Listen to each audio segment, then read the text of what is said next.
Why does every generation feel like it's speaking a different language? We argue about work, faith, and values, but underneath, we're asking the same questions. From the silent generation to Gen Alpha, we explore what shaped each generation And what they're still searching for. It's not about who got it right.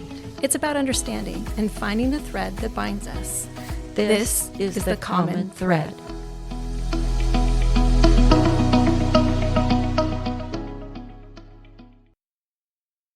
Welcome to The Common Thread, a podcast where we explore the ideas that shape our lives through the voices of different generations. Today, we're talking about work, how it shaped our identities, our sense of purpose, and our understanding of success. For some of us, work was about survival. For others, it was about achievement, meaning, or simply paying the bills. Across generations, we were often told that if we worked hard enough, things would fall into place. But many of us discovered that the story was more complicated. In this episode, we're asking honest questions about work, calling, and who we become when our job titles aren't enough. Today we have 3 guests in the studio. Can you please introduce yourself to our listeners and tell us what generation you're from? Hi, I'm Debbie Palmer from Oceanside, and I am a baby boomer. I'm Teresa Roberts from Oceanside, and I'm from Generation X. I'm Kennedy Hessling. I am Gen Z, also Oceanside. Thank you for joining us. Let's start at the beginning with what work was supposed to do for us. When you hear the word work, what's the first belief or emotion that comes up for you? Can we start with you, Teresa? Yeah. When I think of work, the first thing that comes to my mind is actions, tasks, and a feeling of concentrated movement. I also think of toiling together. The word toil comes up. But just saying, let's go, let's get this. I have an assignment to do, and I want to move through it. Kennedy? I think when people ask me about how work was, I usually just say it was good. But in reality, it's kind of tedious and frustrating because I think in most cases I'd rather be doing something else. Very honest. Thank you. Debbie? For me, it was very emotional. It was my way out, and I put a lot of pressure on myself to be successful, to have the best education possible, so I could be the best that I could be. And growing up, what were you taught, directly or indirectly, about what work was supposed to provide? Honestly, money to do what I wanted to do in life, which I think is different than a lot of what my friends' parents told them. But it was always just kind of work and then use that to do what you're going to do with your life. For me, it was indirectly. There was never a discussion. There was never any family time that we talked about it. But my family was always working in a type of survival. Teresa? Directly, it was about furthering success for the family. And I think indirectly, it was to provide for your family. So the component of family was always in the mix when we were talking about work. Was that a part of your culture or something Yes, different? There were 2 cultures in my household, and both of them, I believe, in slightly different ways, were comprised of the family being the central focus. So anything you did was to benefit, the family at large and then yourself after. Interesting. Before we get into differences, what do you think all generations were really hoping work will give them? I have been thinking about this a lot and lately as my own kids grow up. And I really think that we all wanted a way to live the life that we were choosing for ourselves. And we wanted a way to provide for that life. And so that's what I think hopefully all of us are trying to do. Debbie? What I've experienced is that the profession that you choose would pay well and that their hope would be to do better than the prior generation, your parents' generation. It was always focused, at least in my experience in my family, was to do better, to get a better education, because education wasn't as important to them because they were forced more to just go out and work. So we were being set up to first get a good education to do better.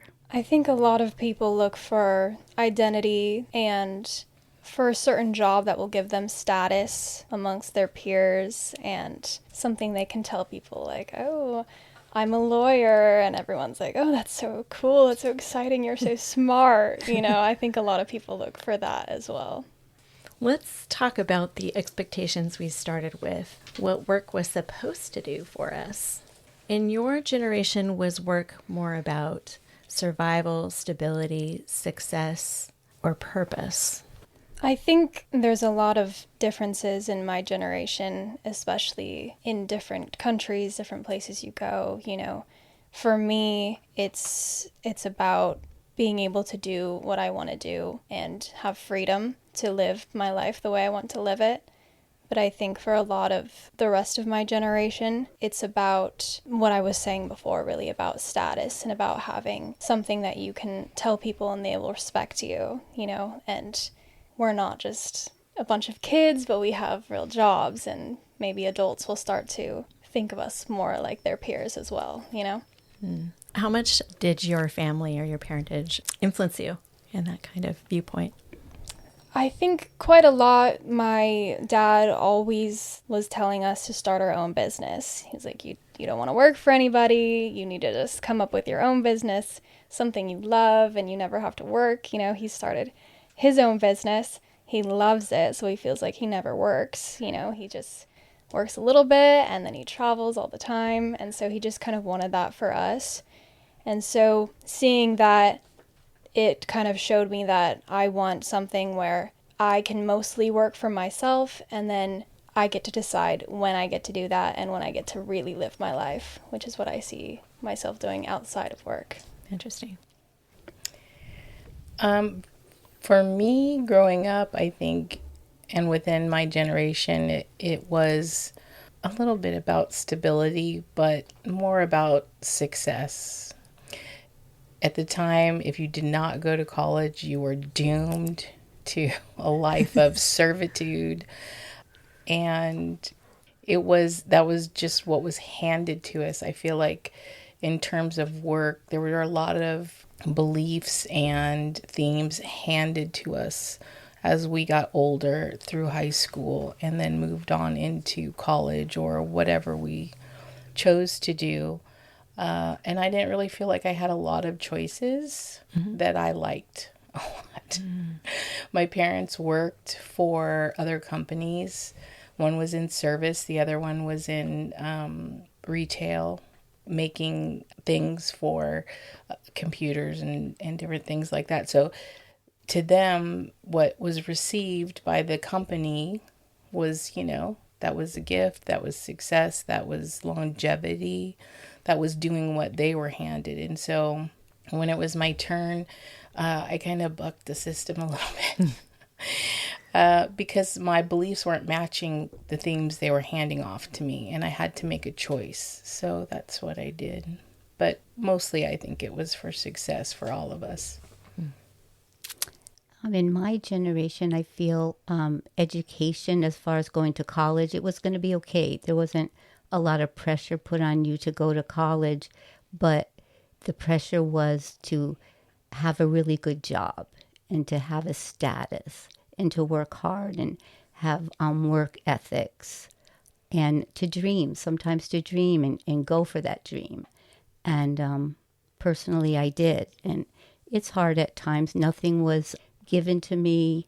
I went out at 17 years old and knew I had to work, and I didn't want to work just to work and have a job that I didn't enjoy. I wanted to fight for, to have a job that I had a passion for and that I could serve. And it was hard. I went through a lot of jobs to get there, but it was worth it. So a lot of us baby boomers, we had what's called the on-the-job training. I don't see that now, but we had that. I'd say it was a luxury. They invested in you, the companies that hired you, and that took the place of the college. I didn't have a lot of pressure going to college or have a shame or anything. I'm quite content with that, and I was able to go to college later in life. Thank you. And what messages did your parents' community or faith pass down about hard work and responsibility? I think that my parents always told me that the more work you put in, the more you got, and they never really put a huge emphasis on college, but they did say that you had to put your all into everything, and they told me I needed to work right when I was able to and start making my own money and paying for my own things. And so right when I turned old enough, I was like 15 and a half, I got a job at In-N-Out, and I paid for all my own stuff, paid for my own car and my insurance and everything, you know. And that just really taught me that everything that I do, everything I put into anything is what I'm going to get out of it in the end. Again, in my home, there wasn't any discussion about that. So I just had this desire, I had this drive, I had this determination to go out and figure it out. Teresa? Along with the success theme, I would say that my parents paid me to go to school, pretty much. They didn't want me to work until they felt like I had a handle on school and what I was going to do after. So, you know, if I needed new clothes or whatever, then, you know, I got them, but you stay in school and do really good. And then that got old for me because the other thing they taught me along this theme was to be independent and to take care of yourself. My parents worked opposite shifts, so I only had one, depending on what time it was during the day. And so I wanted to go to work, and I actually had to really make a deal with them to work, and swore that I would get straight A's so that they would let me work a part-time job so I could have my own money and kind of have a little bit more freedom and be independent. And of course, they eventually let me do that, and it worked out really well. At this time, though, for my faith, that was still emerging. So I don't really know that the church had much to say. I'm speaking relative, just the church in general had much to say to us about working, more about being faithful in your work, I think. Mm-hmm. And was loyalty to a company or institution assumed or something you had to earn? For my parents, it was assumed.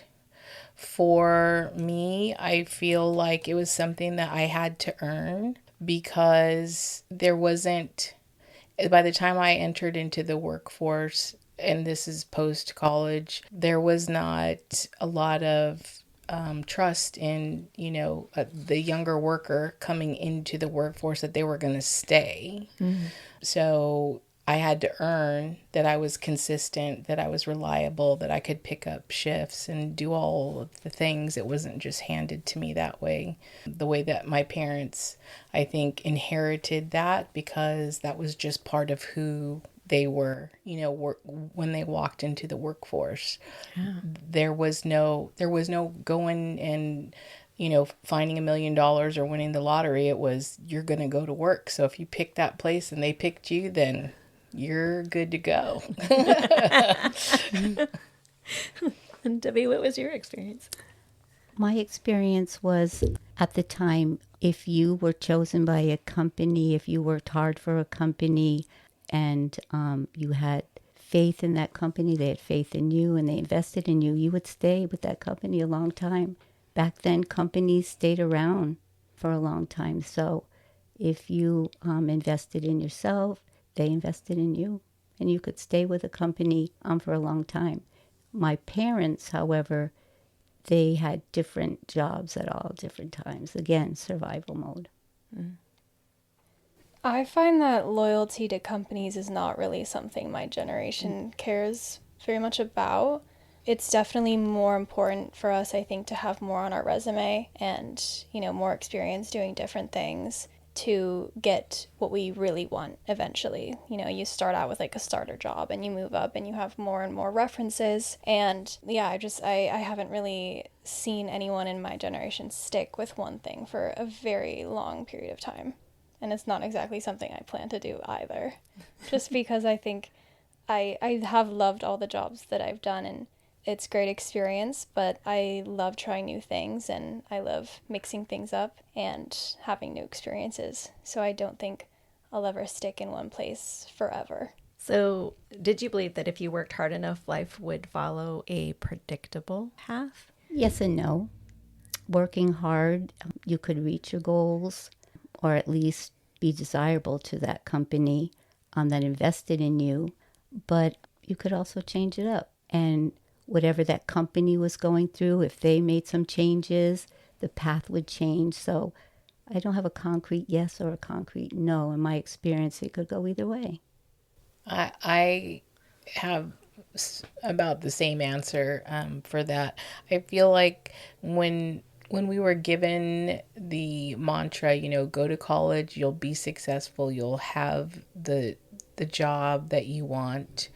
It was kind of a generic theme, and we're all different. Like we were all different people. There was a lot of my friends didn't even like the same thing, so it wasn't. But they knew they had to go to college, so we all started picking something. Picking a degree or a specialization based on something that my 18-year-old brain liked. And so, that didn't always work out well. And then there was the pivot. And I think for our generation, based on some of the experiences that my parents had, there was this reminder that if you need to pivot, you need to be ready. Again, going back to that independence they tried to teach me, because while they stayed, both my parents stayed and retired from the companies that they started working at, they still weren't ready to stop. So they had to figure out what their next thing was. And right at those times when they were differentiating themselves and their careers was when I was finishing college, my first round with college, and going out into the workforce. So I always kept that in the back of my mind that yes, following a path and having a plan with a company can work out to a certain point, but always be ready.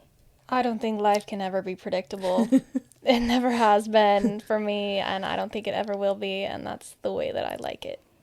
So, no, I think you can be the hardest worker in the whole world and still have paths that show up that you never expected. So I don't think working hard really has anything to do with having a predictable life. I love it. So many of us start out believing a certain story about work, but at some point, that story gets challenged. Can you remember a moment when work stopped delivering what it promised?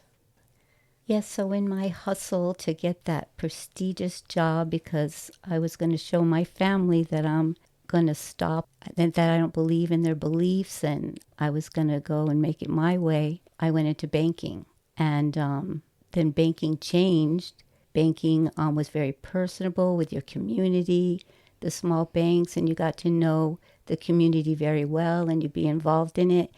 And then banking changed. It was all about commission, what you could make, and they would time you with your customers.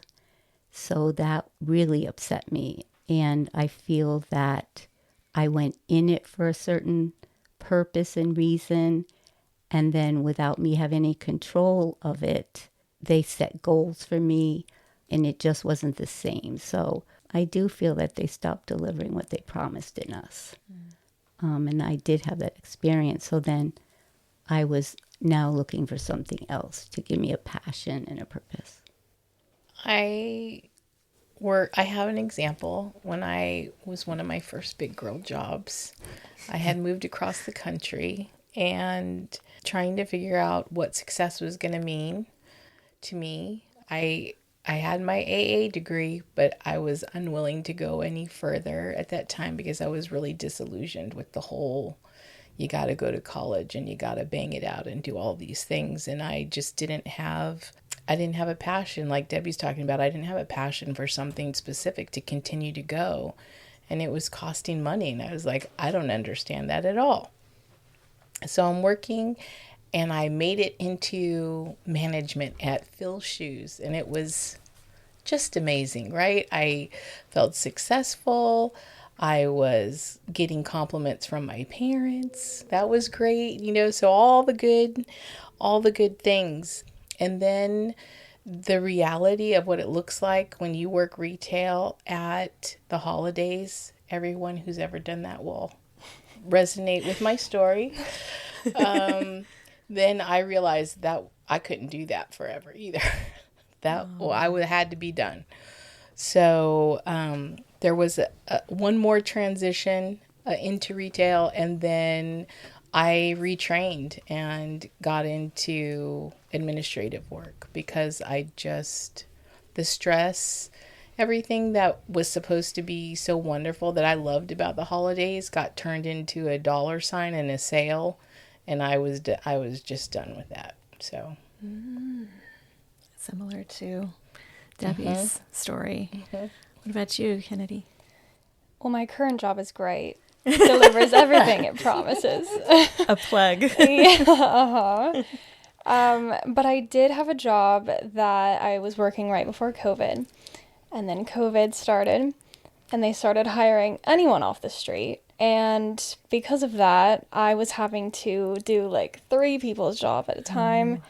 Training was so difficult because it was people that should never have gotten the job in the first place. And they didn't have the same work ethic that they had told us. That was the type of people they were hiring, It was very hard to get the job, and you had to be a specific kind of worker, and they just kind of threw that out the window for COVID. Just getting anyone they could. We were short-staffed, and yeah, that was when that stopped delivering what they promised, and I was like, I can't do 2, sometimes 3 people's job every shift, just because you guys can't hire the same caliber of people you were hiring before. And was this during your tenure with fast food service? Yeah. Yes. Yeah. Wow. Did hustle feel more like opportunity or survival? Definitely. Because of my childhood trauma, I wanted to do better than my family. I wanted to I wanted better for me. So the hustle was an opportunity, and it was also survival. I left home at 17, and survival was very important. And I was quite pleased with myself that I had this drive, this independence, that I was going to do it. And I was blessed with a lot of mentors that helped me to make it happen. Not every day was great, but it all worked out. I'd say for me, it's opportunity because I'm very lucky to have very supportive parents and family. And I work hard and do jobs because I want to. And obviously, I wouldn't fall back and ask them for money or anything like that. But, I know that I don't have to because I'm going to be living on the streets or something, It's definitely, I do it because I want to further what I can do and push to the limits and learn as much as I can. I think that in my younger years, it was more about survival because I was living paycheck to paycheck, and I needed consistency in order to know that I could, survive. So hustling had a different connotation for me back then. It was more about just like going out on your own and trying something, and I was like not about that at that point. But in my later working years, like where I'm at in my career now, I enjoy a good hustle. I enjoy taking on an opportunity for a short period of time. I'm more in line with you now, Kennedy, because I like to spread my wings and try some things and see where they go. And I'm not so tied to, am I going to be able to eat this week? So I think that opportunity, that it's changed now to an opportunity later, whereas it wasn't in the beginning. Have you found in talking to other people in your generation that they're experiencing kind of the same thing? I think some of them are. I don't think a lot of them are, at least my peers. I have had the privilege of working with different age groups for probably in different generations for the last 10, 15 years. So I've been around different viewpoints for a long while. So I would say in general, in those years, I've talked to many people, but they just happen to be slightly younger than I am, working into that gig mentality or not being tied to one industry or work type, just being into the idea of what I can offer, what is my creativity telling me now, and it changes, for them. Whereas me, I'm just starting to feel like I can say, okay, what can I offer? It comes natural to them, whereas I've been working for it for a while. How did your generation talk about burnout, or was it something you just pushed through? Pushed through 100%. And I have the best story ever. My manager at my last retail position, and of course it was through the holiday season, had a terrible respiratory infection. And the store was 2 stories. So I would come in, I was the assistant manager. I would come in, open the store and do all the things down below. And she actually slept upstairs for an entire day on the floor of the room because she was afraid that we might need her and she would be gone. And I was like, please, will you go home? Because I don't want you sleeping on the floor, sick as a dog. But to her, completely normal. And I was like, that is not normal, That's right? insane. That's insane. But also for me too, when we originally opened up this conversation and we were talking about what imagery comes to your mind, this is where that push through it comes. Oh, you're sick? Well, if you're not throwing up, you're going to work. If you sprained your ankle, you're just wrapping it up and you're telling your boss, hey, I'll, use a walker or so. So those are the types of things that my generation would do because we needed the money. We wanted the success. We didn't want to let anybody take over. So all of those themes, I think, continue to play out in my generation now as well. I think mine is the complete opposite. Right. I mean, I'm not trying to make my generation look bad right now or anything. I feel like I kind of am, but I think we have a warped idea of burnout because I've seen so many people in my generation. It's oh, I have burnout, I'm quitting, I'm done. And it's just then they just bed rot all day and that's how they heal, I guess, from bed rot.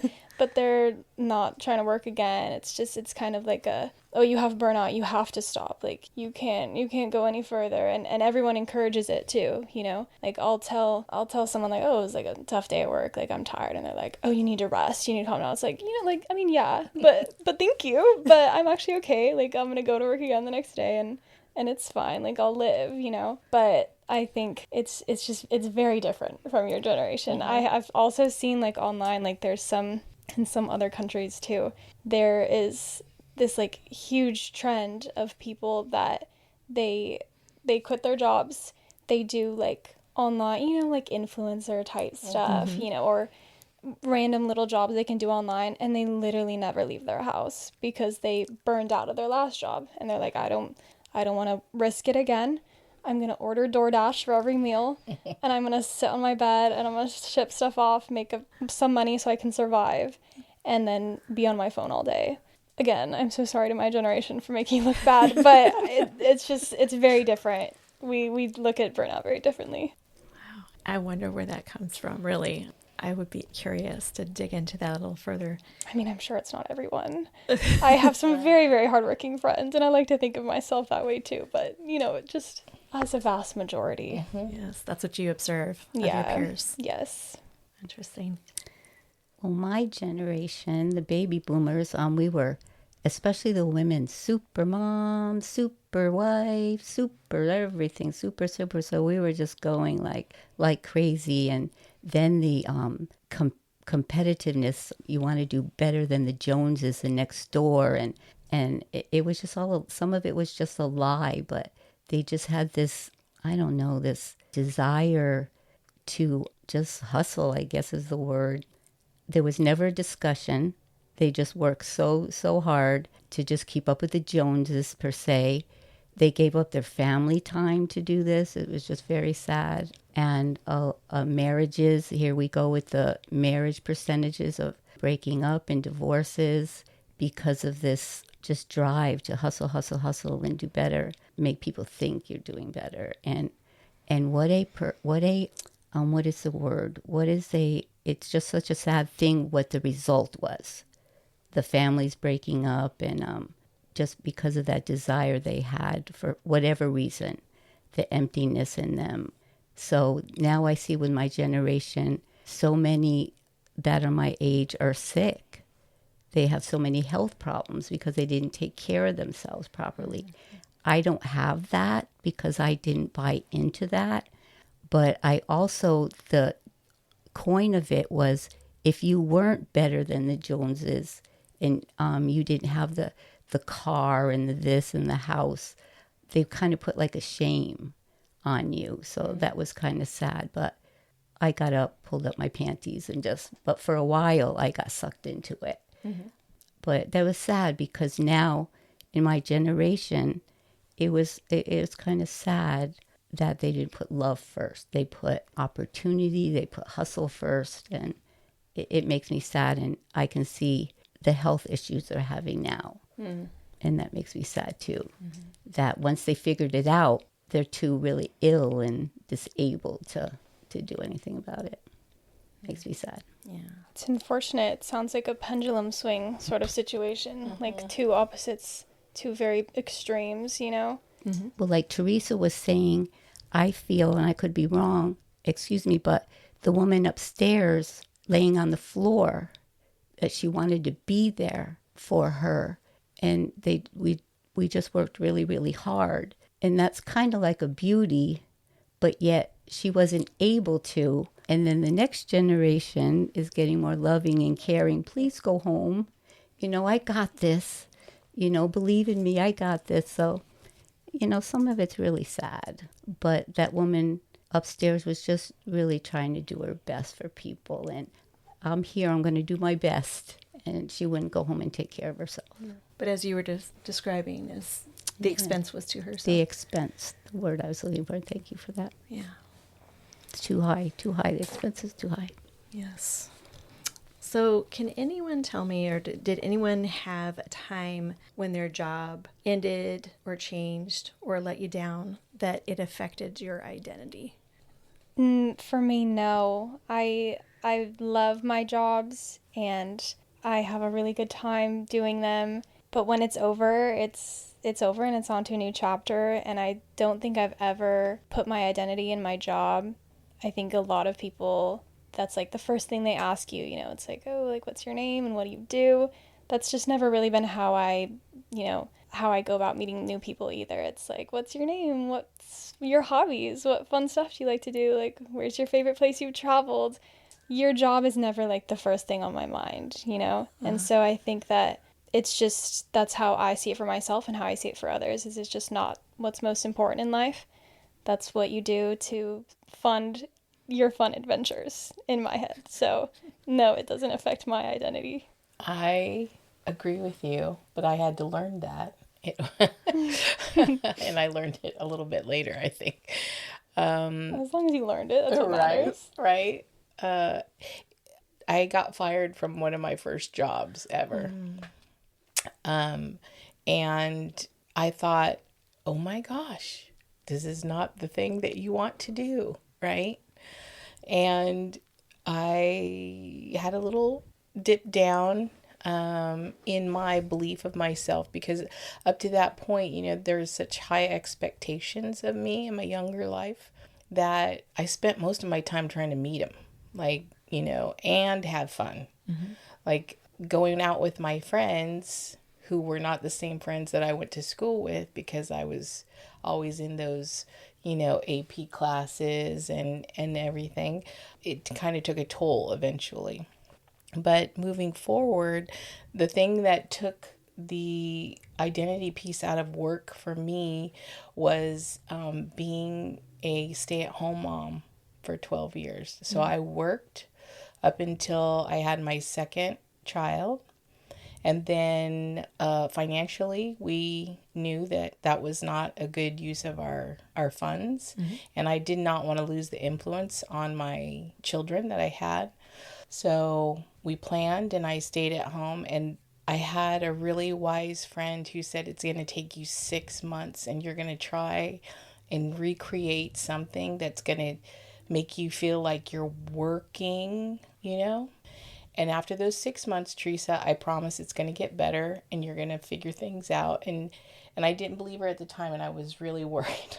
So I did. I tried all these crazy things. I tried a business that ended up being a scam, and it was like under federal investigation. Oh my gosh. It was crazy. But she was right. Like I was finding my everyday worth in going to work. And when I didn't go to work, I was just taking care of my family, which I had been doing along with that. It took me a little while. And then expressing it to friends and meeting new couples and different things like that, I had to learn that too. But that's what took my identity from my work, because I'm like, I'm going to be working for my family, to take care of them forever. I don't ever get, done with that. And so it became more about who I was becoming, who I was at the time, where I had been, like you're talking about travels and everything, Kennedy. And so it helped me, I think, having that little bit of a break and having to realize just how small the work piece really is. And I feel the same way about where that stands in the totality of who I am as a person. I can see where an individual can definitely lose their identity if they put all their energy into their career. You have to have balance. Family time is so crucial, and you have to have fun. Have fun activities planned for yourself. But it just depends. It's an individual thing. Like me, I never let that happen to me, that it was my identity.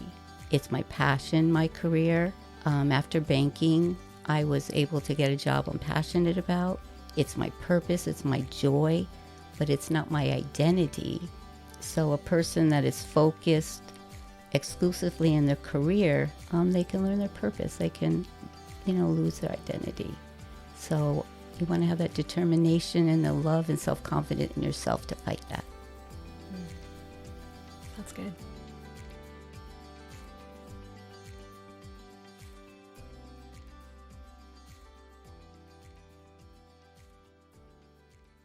Thank you for joining us today for part 1 of our episode on work, worth, and who we become. We hope you join us on March 28th for the conclusion. On the next episode of The Common Thread. And what do you admire or struggle to understand about how other generations approach work and identity? Okay, truthfully, in 2020, my perspective changed so much relating to the youth. I'm a mentor with the colleges, not Maricosta anymore, but they have trusted in me and invested in me to help the students in child development.